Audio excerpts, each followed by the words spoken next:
Hi everyone, আসসালামু আলাইকুম। আজকে বানিয়ে দেখাচ্ছি স্প্রিং রোল সমোচা।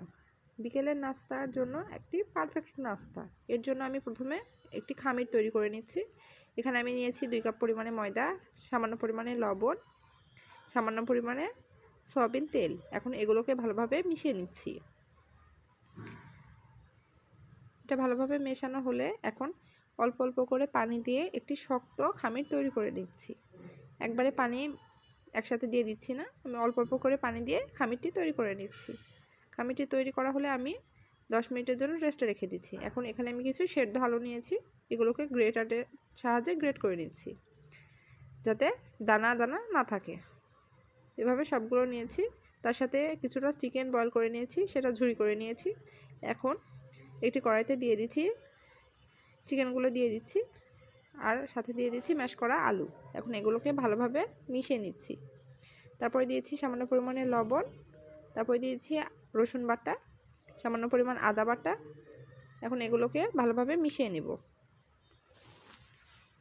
এখন এর মধ্যে দিয়ে দিচ্ছি সামান্য পরিমাণে জিরা গুঁড়া, সামান্য পরিমাণে মরিচ গুঁড়া, সামান্য পরিমাণে রেডিমিক্স মশলা। এখন এগুলোকে আবারও ভালোভাবে মাখিয়ে নিচ্ছি। কিছুক্ষণ মাখানোর পরে আমি এখানে দিয়ে দিচ্ছি কিছুটা গ্রেট করা চিজ। এটা অপশনাল, আপনারা না চাইলে নাও দিতে পারেন, দিলে টেস্ট ভালো আসে। এভাবে আমি এখন সবগুলো একসাথে মিশিয়ে নিচ্ছি। তারপরে শেষে দিয়ে দিচ্ছি কিছুটা ধনিয়া পাতা কুচি। এখন এগুলোকে ভালোভাবে মিশিয়ে নিচ্ছি। কিছুক্ষণ রান্না করে নেওয়ার পরে এগুলো আমি চুলা থেকে নামিয়ে নিচ্ছি।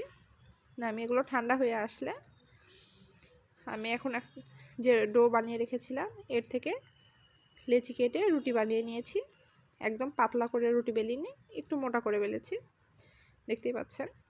এখন আমি রুটির ওপরে একটি ঢাকনা রেখে এখন পুরটি রুটির ওপরে লাগিয়ে দিচ্ছি। ভালোভাবে চারদিক দিয়ে লাগিয়ে নিচ্ছি। পুরটি ভালোভাবে বসিয়ে দিয়েছি। এখন এর উপরে কিছুটা চিজ গ্রেট করে দিচ্ছি। এটা আপনারা চাইলে স্কিপ করতে পারেন, দিলে টেস্ট ভালো আসে। এখন গ্রেটারের সাহায্যে ভালোভাবে চিজটি দিয়ে দিচ্ছি।